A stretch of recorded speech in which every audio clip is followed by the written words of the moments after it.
Entenderam a questão da... que não é tanto o tamanho dela, mas sim o fato dela ser pura. A fé, ela é pura, ela é genuína. Ela não tem mistura, ela não tem dúvida. Que é onde a fé não há dúvida. Porque é assim, ó, eu acho que é muito interessante isso. Você pode ter fé, você pode ter dúvida na tua alma, mas você tem que ter fé no seu coração. O que não pode ser o contrário, você ter fé na tua mente, na tua alma, e no teu coração você tem credulidade. Que muitas vezes o que acontece? Muitas vezes nós temos isso. A gente fala muito, mas na verdade aquilo não está materializado em nós. Né? Então às vezes a gente fica tentando mostrar para os outros, tentando convencer os outros, tentando até enganar você mesmo. Sendo que aquela palavra não se materializou em nós. Então por isso que muitas vezes dá errado coisa na nossa vida. Por quê? Porque Deus permite que eu tenha dúvida no meu entendimento, mas não dúvida no meu coração. Então, o meu coração não é um músculo bombeador de sangue, não. O coração que fala é o centro da minha existência, do meu espírito. Então, por isso na palavra de Deus fala, para que saibais, creiais e... Lembra disso? São as três etapas do desenvolvimento da nossa fé. Para que saibais, creiais e entendais. Porque tem muita coisa que eu sei, tem muita coisa que eu creio, mas tem muita coisa que eu não entendo. E no reino de Deus eu só desfruto do que eu entendo. Eu posso saber e crer, mas se eu não entender não vai fluir. Então por isso Deus dá um ministério de ensino. Por quê? Para que a gente entenda qual a natureza da nossa fé. O que é fé, como é que ela flui. Então isso que a gente está falando aqui agora, pega aí no livro de Marcos, capítulo 11, vamos abrindo aí.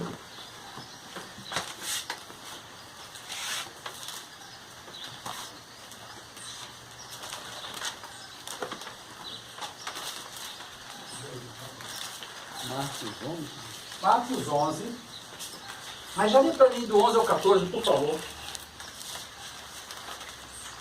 Jesus entrou em Jerusalém e dirigiu-se ao templo. Observou tudo à sua volta e, como já era tarde, foi para Betânia com os 12.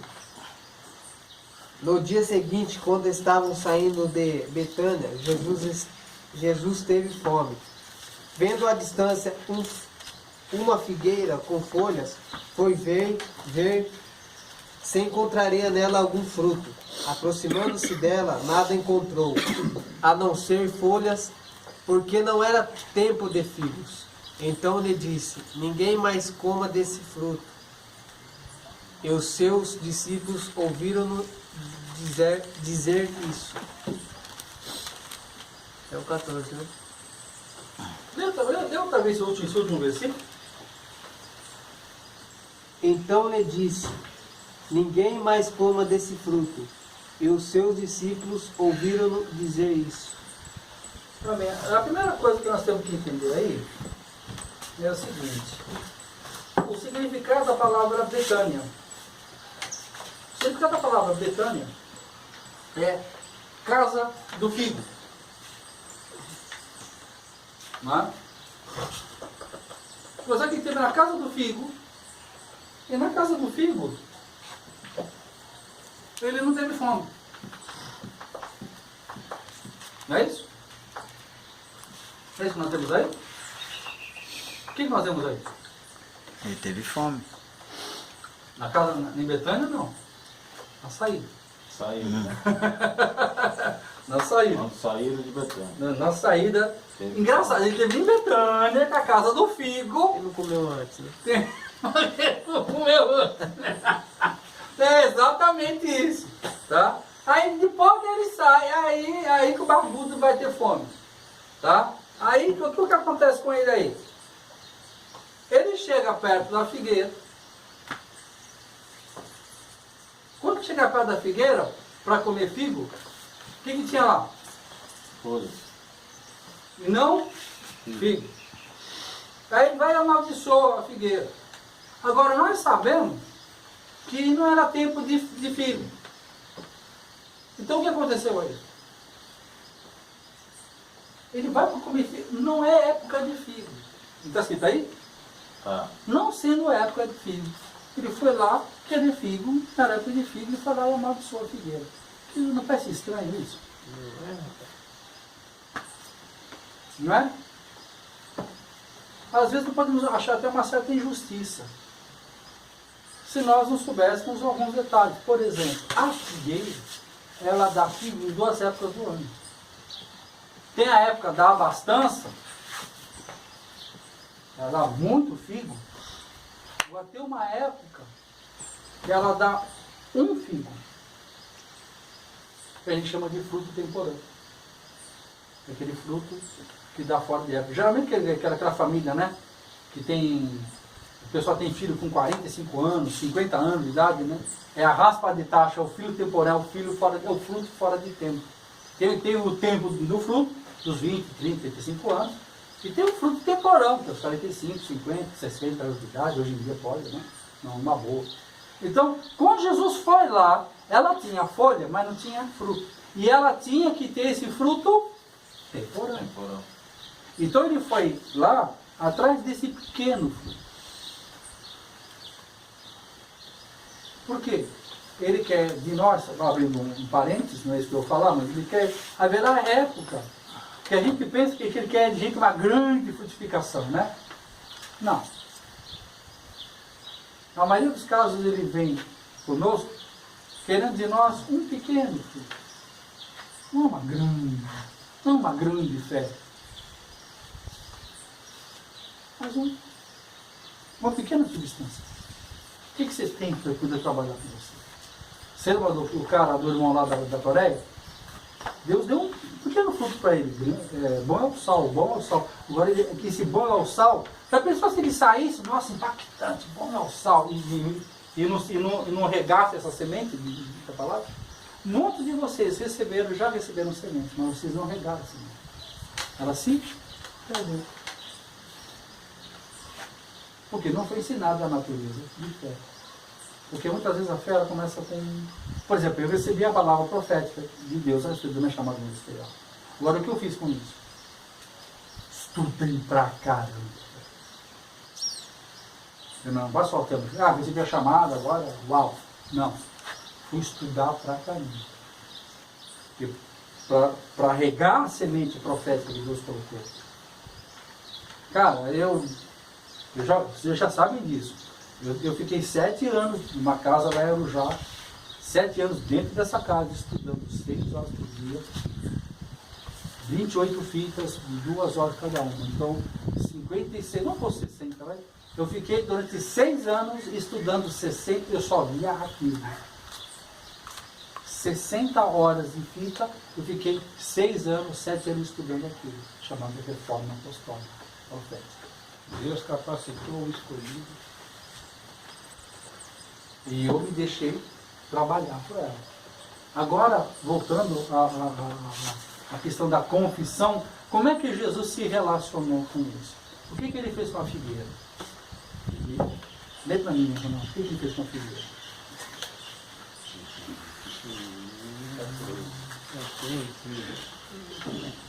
Então Jesus disse à árvore: nunca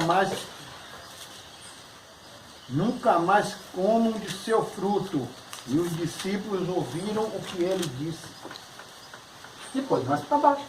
Você vai ler que, voltando por esse caminho, Pedro olha e vê que realmente a árvore está secada. Aí Pedro fala para Jesus: uia, o que o senhor fala funciona. E Jesus falou: peraí, eu pensei o quê? Eu pensei que eu sou o quê? Entendeu?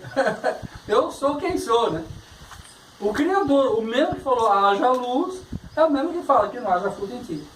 Por que nós estamos estudando isso? Como é que Jesus fluía na terra, por intermédio de decretos. Você só vai viver o que você fala, nunca o que você pensa. Você vive o que você fala. As nossas palavras, elas têm um grande poder, tanto construtivo quanto destrutivo. Tanto para edificar como para destruir. Tanto como para dar vida como para matar. Por isso que fala na Bíblia, né? Você vê, um dos sinais do batismo do Espírito Santo é orar em novas línguas. Eu falei em outra língua. Por que Deus quase que consagra a nossa língua? Por quê? Aqui é a fonte dos decretos. Sabia? Quando a palavra de Deus, quando alguém fala a palavra para mim, ela tem um efeito muito forte. Agora, quando eu ouço aquela palavra muito forte em mim, ou às vezes não tão forte, mas eu repito aquela palavra com a minha própria boca, essa força é triplicada. Porque o que acontece? Nós temos aqui 3 partes na área de audição. Temos a primeira, que é a captação, a orelha aqui. Depois nós temos o ouvido médio, depois nós temos o ouvido interno. Tá? Quando as pessoas falam, o som vem de fora para dentro.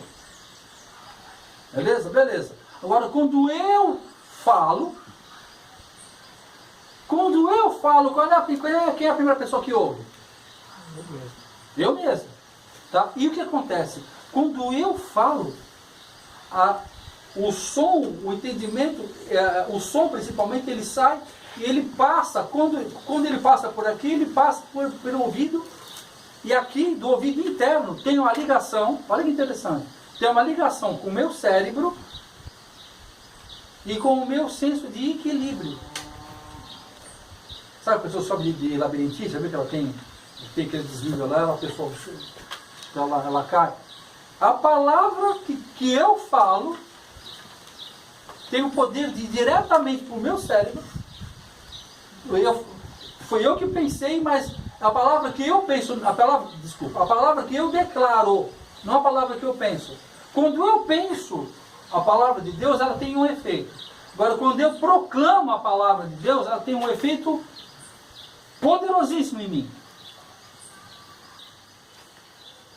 Por isso Davi falava, em todo tempo eu louvarei ao Senhor, sempre estará nos meus lábios o seu louvor. Nossa, até que enfim alguém conhece esse louvor. Em todo tempo. Por quê? Porque quando eu falo, entra por aqui, ó, mexe no meu cérebro e no meu equilíbrio. Então, a palavra de Deus, ela tem um poder tremendo quando eu proclamo. Então, quando Jesus fez isso na frente dos apóstolos, foi para mostrar para ele o quê? O quanto ele é poderoso? Não. Embora seja, né? Mas ele foi mostrar para eles, não se esqueça, a Bíblia é pedagogia. Então, estava mostrando para eles como é que se rege, como é que se vive. Se vivia por decretos. Ser curado. Deus tem uma palavra. Quando você pega a Bíblia, e eu creio que vai ser assim na vida de vocês, Deus vai levantar uma palavra, vai saltar um versículo para dentro de vocês. Por exemplo, quando eu estava estudando isso, semana passada, semana retrasada, que eu estava dando essa aula, um versículo veio para mim assim, Filipenses 4,19. Primeiro veio assim, pá, né? Aí, e o meu Deus, segundo as suas riquezas em glória, há de suprir cada uma das minhas necessidades em Cristo Jesus. O que aconteceu comigo? Eu comecei o quê? A declarar essa palavra. E o meu Deus, segundo as suas riquezas em glória, supre cada uma das minhas necessidades. E o meu Pai, segundo as suas riquezas em glória, supre cada uma das minhas necessidades.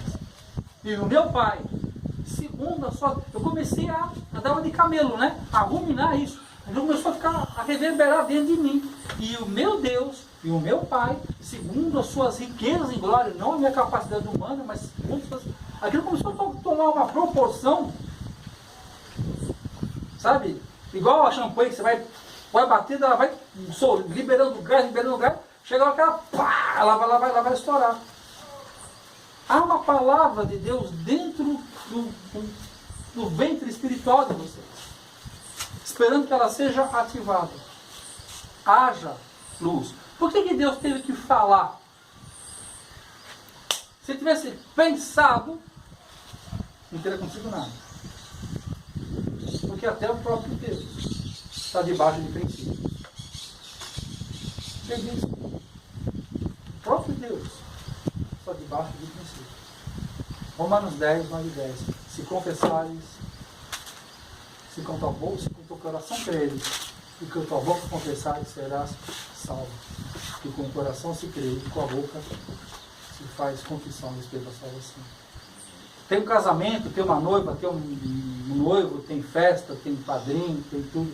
Tudo aquilo que está lá esperando por duas palavras. 2 sims. O noivo e o noivo. Se na hora que o pastor, o padre, fizer a pergunta, aceita, se ele se calar, não tem casamento. Tem festa, tem noiva, tem tudo. Ele não fez o decreto, não tem. Você vê o poder de um decreto. Vida e morte estão na nossa boca. Agora a pergunta que nós temos que fazer para nós, e a nossa boca, se você pensar bem, é interessante. Ela tem, o céu da boca parece um arco. E a nossa língua, flecha. Então, o que nós temos flechado? Que mundo nós temos criado? Lá em Gênesis, quando Deus fala assim, façamos o homem a nossa imagem e semelhança, quando fala a palavra semelhança, aí a palavra no original é tselem, T-S-E-L-E-M, tselem. O que é tselem? Uma, no grego é reflexos, façamos o homem nosso reflexo, e a segunda explicação da palavra tselem, façamos o homem com a mesma capacidade que nós temos de construir mundos por intermédio da boca. Nós vamos fazer eles não só idêntico a nós no sentido de espírito, alma e corpo. Elohim, 3 em 1. Nós somos espírito, temos uma alma e habitamos no corpo. Mas também com a mesma capacidade que nós temos de criar atmosferas, criar cosmos, criar mundos por intermédio dos seus decretos. Por que Deus, na palavra de Deus diz que em meio a louvores Deus habita? Por quê? Porque ele sabe que ele cria uma atmosfera à volta dele. O nosso Deus é um Deus de atmosfera. É interessante. Quando Jesus, por exemplo, Jesus vai em Cafarnaum e tem atitudes proféticas. Quando você estuda o nome da cidade, Cafarnaum, Cafar significa aldeia, Naum, do profeta Naum. Então, Cafarnaum é a aldeia do profeta Naum. Quando Davi está em terra de profeta, ele age de uma maneira profética, porque ele está debaixo de uma atmosfera profética. Então, Jesus, ele sabia as atmosferas e se movia de acordo com as atmosferas presentes. Tá? Vocês querem comentar alguma coisa? Por exemplo, vocês estão perto, não querem falar alguma coisa? Alguma dúvida? Quer falar alguma coisa? Não? Então, só mais um pouquinho aqui. Falei. O que mais pode ser aqui?